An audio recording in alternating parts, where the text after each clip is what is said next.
This is Delhi. Please stand by for the next broadcast. This is Akashvani. Today, in the National Program of Features, we bring to you a feature titled Dancing Tales, The Power of Storytelling in Motion. The radio feature intends to showcase dance as a powerful medium of storytelling where dancers bring to life ancient tales and legends, passing down traditions, culture, shared beliefs, and values from generation to generation.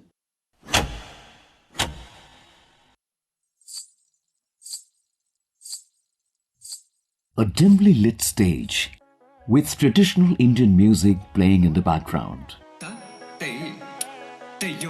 A lone dancer enters, dressed in vibrant colors and intricate jewelry, ready to captivate the audience with his movements.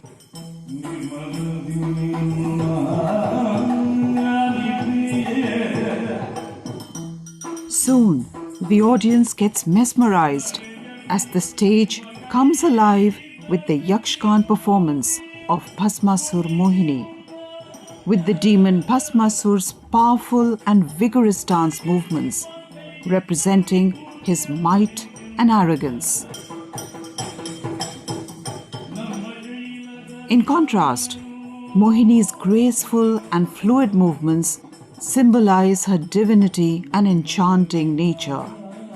The contrast in their dance styles helps in storytelling by highlighting their differing characteristics and roles in the narrative.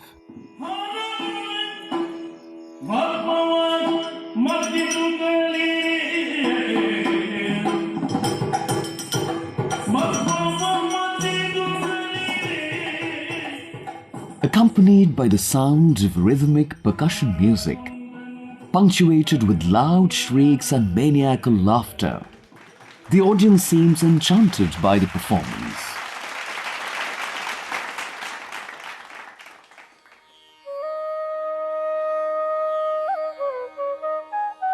Although no words are spoken, the actors, dressed in resplendent headgear and colorful makeup, effectively convey the essence and meaning of the story. The songs narrate the story while the dancers enact the corresponding scenes, creating a cohesive storytelling experience. It is in performances such as these that we see the power of storytelling, which presents a whole spectrum of emotions on stage. From love, hate, anger, surprise, pathos, humor, to name just a few.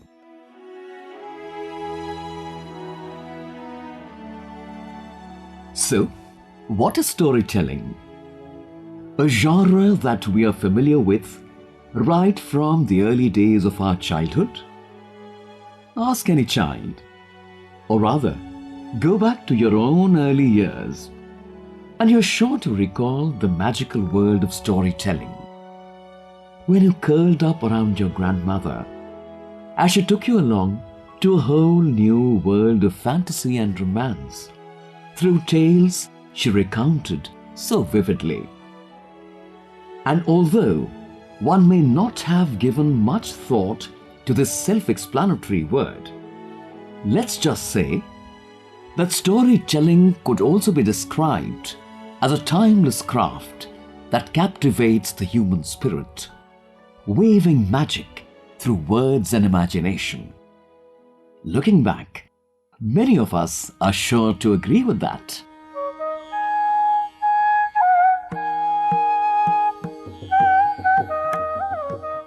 Dance, considered as one of the most prominent performing arts of India, is seen not just as an art form, but also as a profound way to narrate stories. From ancient epics to local legends, it serves as a powerful medium to convey narratives with the use of music, expression, and movement. The origins of this tradition can be traced back to the Natyashastra, an ancient treatise on the performing arts. Believed to have been written around 500 BCE by Bharat Muni, the Natyashastra lays down the principles of Natya or drama, dance, music, and theatrical performance. It emphasizes the importance of ras or emotions and bhav or expressions, which are essential in storytelling through dance. Talking about this treatise on the arts, the multifaceted Dr. Urmimala Sarkar Munshi, Dean and Professor with the School of Arts and Aesthetics at the Jawaharlal Nehru University, Delhi, says, It's believed that this was written not as a single manual, but as pieces brought together by different writers. We have no idea whether this was written at one go or over a few centuries. But the need was to record two things. One is social customs and social portrayals of space for women, men, upper caste, lower caste, positions through the way in which the behavioral patterns are structured in society or expectations are structured in society. It is seen as a manual for performing, but it is also a manual for performing life. At that point, the other four Vedas were written in Sanskrit. There were strictures regarding who would read Sanskrit at all, the upper caste, of course. So, in the first four Vedas, we see strictures about who will read them. In the fifth Veda, it is said, this is Natyashastra, it is for everyone.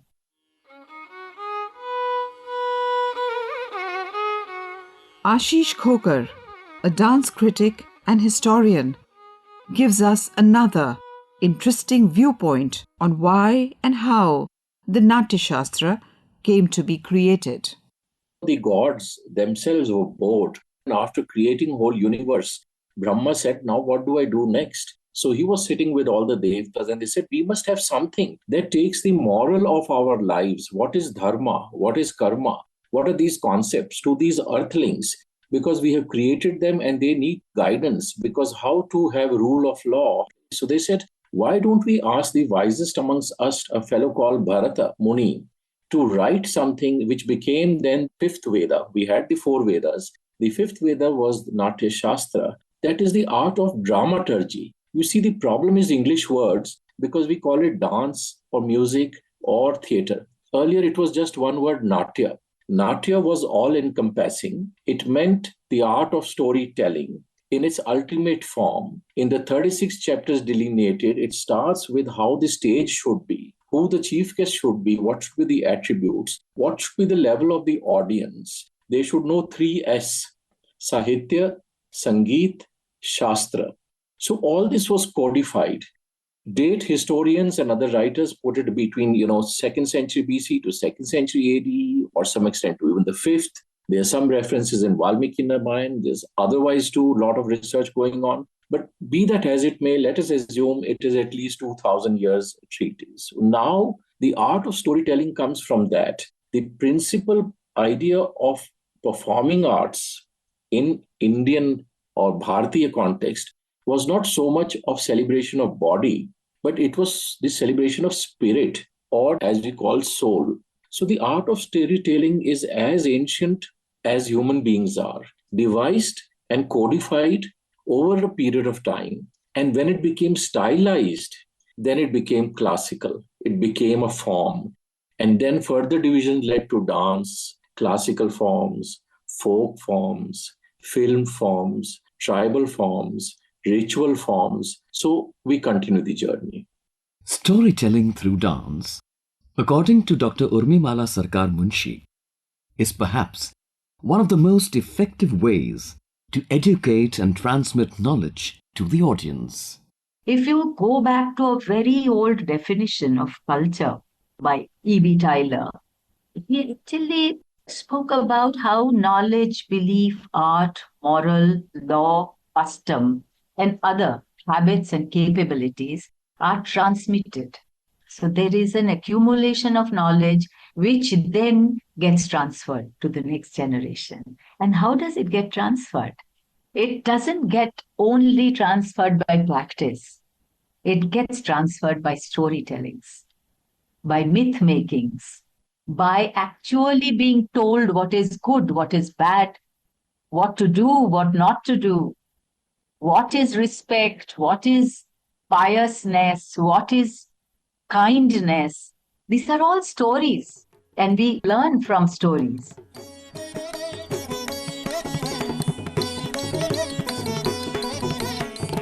Senior Bharatanatyam dancers Rama Vaidyanathan, who started learning dance from the age of 6, says that the storytelling experience of Indian dance forms are quite compelling because their basic grammar is based on narratives.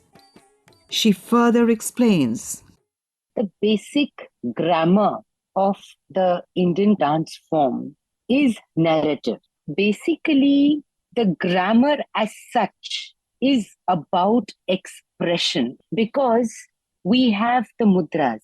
We have the Samyuta mudras and the Asamyuta mudras, and each mudra denotes a certain thing. For example, there is a mudra to show a flower, there is a mudra to show love, there is a mudra to show hate, there is a mudra to show house, a tree, a husband, a lover, a brother, a sister, the sun, the moon, the stars, the green grass, everything. So it is like a language. So just as you can express or describe a story with words, you can also describe a story through dance. So we have all these tools that help us to tell a story.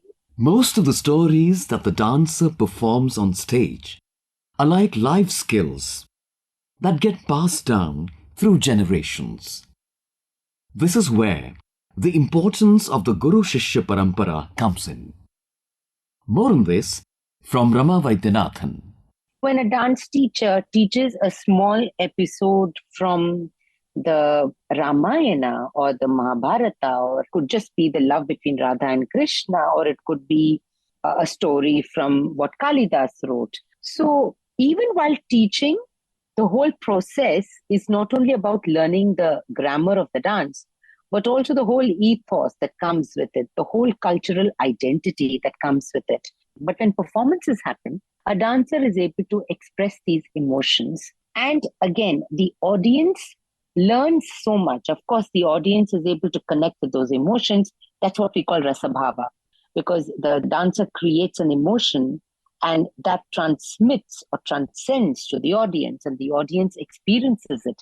And that is called rasa. So the audience experiences that rasa, which we call aesthetic bliss.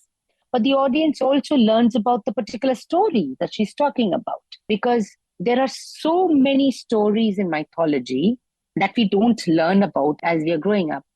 So a lot of these stories are not just the stories. More important than just our ancient stories are, I feel, the symbolism of these stories, what they signify. Because many of these stories have a deep philosophical or spiritual significance. They teach us life skills.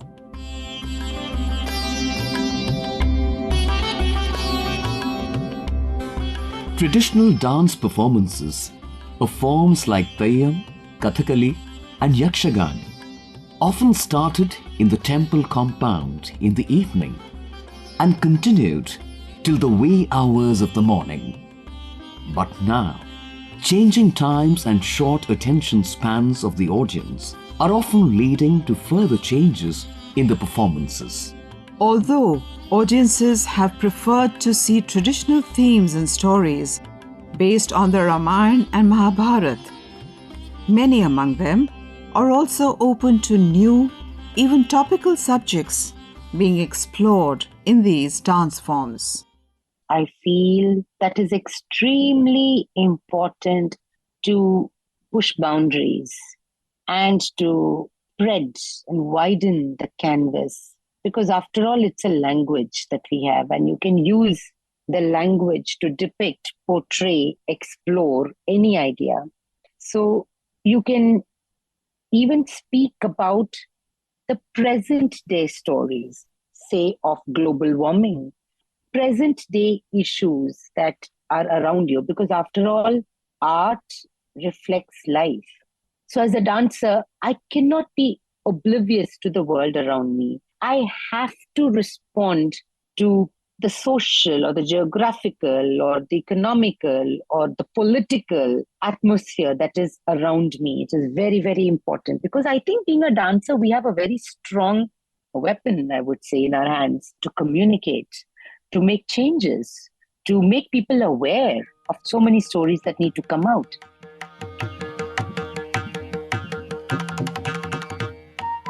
The 11th century dance form, Yakshagana, is also bringing in elements of change, says its 65-year-old Bengaluru-based guru, Sridhar Sasthan.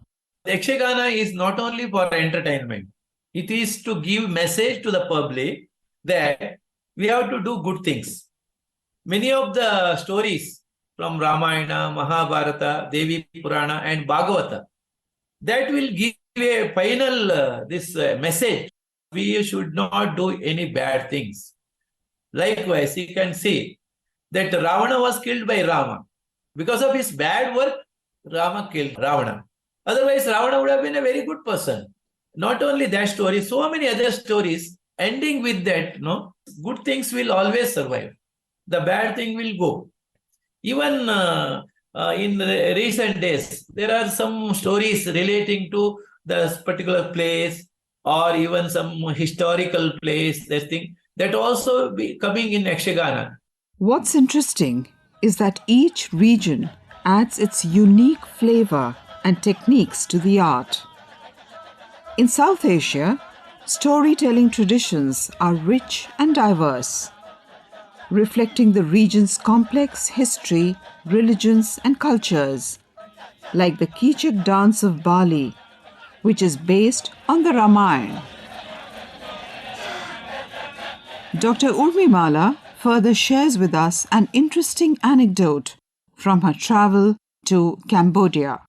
Storytelling is one of the most important things in all countries. In Cambodia, dance items from Ramayana. There is this thing of Ram and Lakshman, of course, but there is also one portion where Hanuman's love affair with a mermaid is shown. So this is some story that we don't have in India. Atha Sundarakandam Ramaya Shashvata Suvistrata Shadgunaya Sarveshwaraya Balavirya Maharnavaya. While on the subject of Hanuman, his character in Yakshagana's Sundarakand chapter is portrayed with a distinct makeup that includes a mask and elaborate headgear to represent his monkey form. His costume includes a long tail and ornaments that reflect his divine status.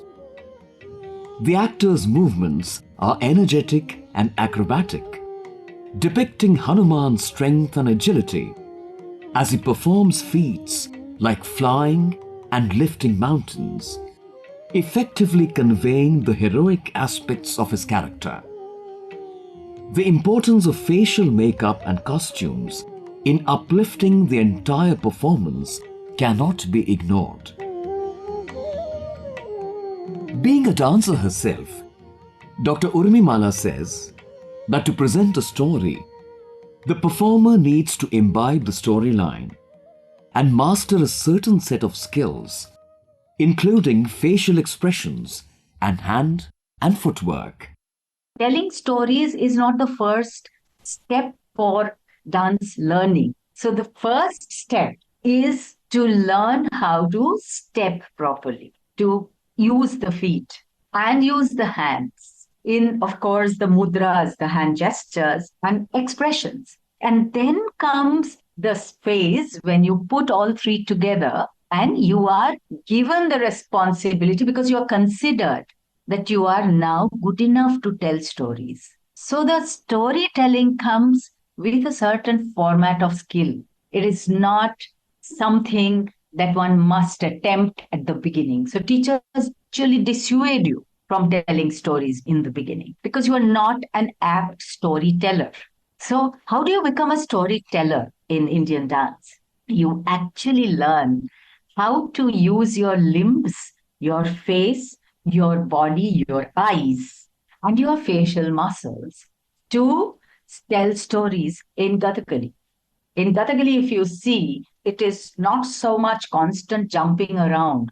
It is about how you hold the story in your face, in your body, a small gesture, a small piece of hand gesture, which will mean the world in terms of who is in power, who is in control of that particular episode.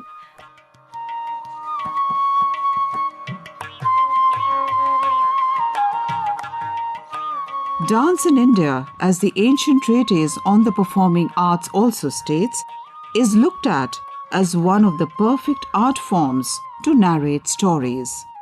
Let's hear Ashish Khokar. The Indian performing arts was essentially dominated by our two epics, the Ramayana and Mahabharata. In whatever combination you take it, even if you take, say, Kathakali or Yakshagana or any of these forms, Yakshagana is out and out about Vishnu lore. Kathakali is out and out about stories or segments from either the Ramayana or the Mahabharata. It can be Dushasan Vadham, it can be Duryodhan's revenge or Draupadi's revenge or the exile or the story in from the Ramayana. So essential fodder of food or base of this ecosystem were our epics, the Ramayana and Mahabharata. When we go further, the operatic traditions, as we have in Kuchipudi or even in solo item forms, most of it circulated and revolved around divinity. So the Indian performing art scene majorly has revolved up till now, almost till last century, around these epics and about what we call Puranas or the established traditional legends and lores.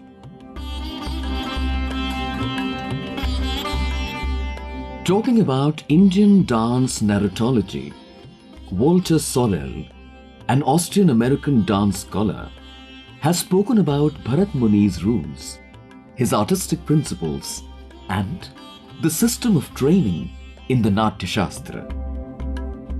Sorel further goes on to talk about Nritya, the expressive dance, as explained by Bharat. According to the sage, there are 24 movements for single hands, 13 for combined hands, 10 arm movements, 5 chest movements, 5 movements each for the waist, thigh, and hip, and movements for neck and eyebrows. Besides, 36 glances to express different feelings and stories to an engaging audience. Indian classical and folk dance forms like the Yakshagana and Kathakali offer glimpses of the colorful tapestry of India's rich cultural heritage that not only stand out for their intricate storytelling techniques but also encapsulate unique stories, traditions, and aesthetics. According to dance connoisseurs, both these dance forms are more than just performances, a synthesis of music, dance, drama, and ritual, but also deeply rooted in the regions they come from.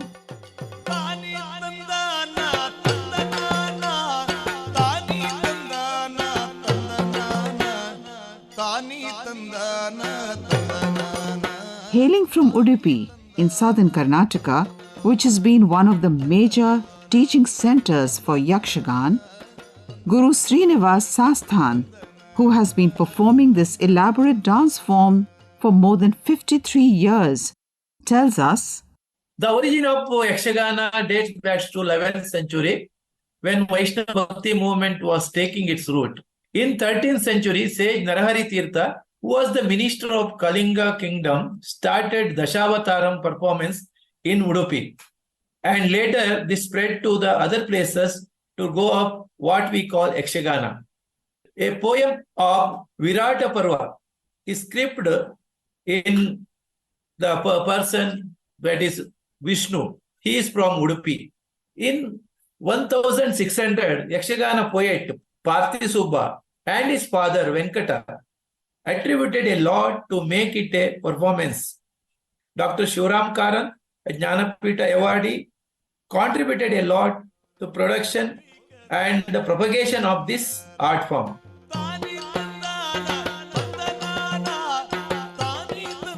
Yakshagana artists, also known as Mummela, appear on stage in elaborate costumes and vibrant makeup. Their colored faces, flamboyant, large headgear or pagade, kirita or crowns, and ornaments, armlets for the shoulders, belts made of light wood covered with golden foil, and musical beads worn on the legs are all designed to reflect their role in the story.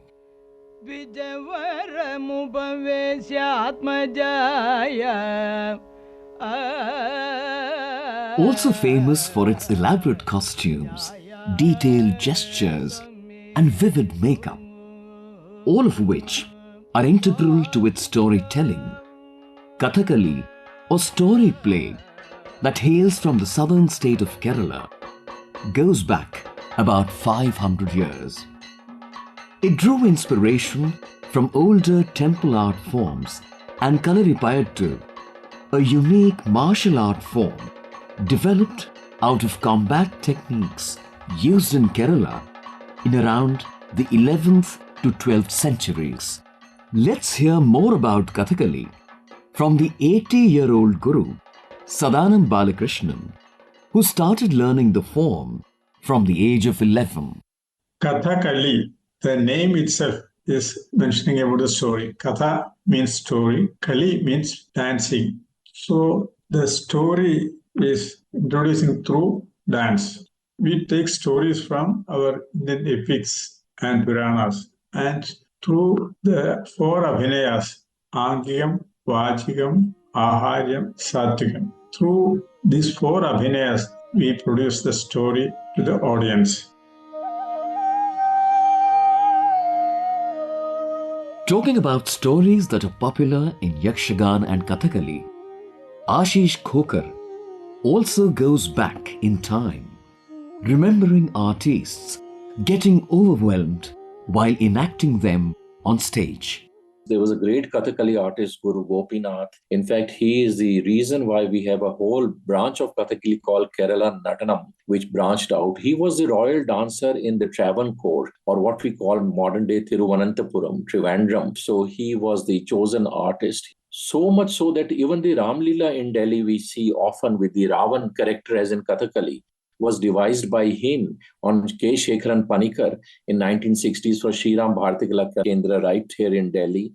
And in South, he continued to don the role of Dasharatha as he aged. So much so that while he was performing the role of Dasharatha as an 84-year-old, he passed on stage. So the story became, the artist became history. He is one artist of Kathakali who passed on stage in full view while performing the role of Dasharatha, which he had enunciated for over 60 years in his lifetime.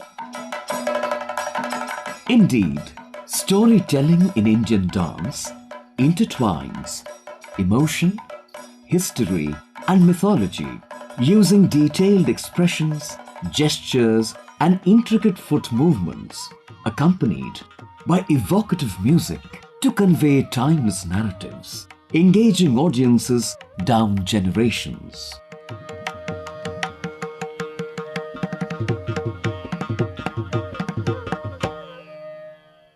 In the national program, you just heard a feature titled Dancing Tales, The Power of Storytelling in Motion. Script was written by Purnima Sharma. Narration was rendered by Purnima Sharma and Manoj Mainkar. The program was produced by Meenakshi Mund. A presentation of the Central English Features Unit, this broadcast came to you from the Delhi station of Akashvani.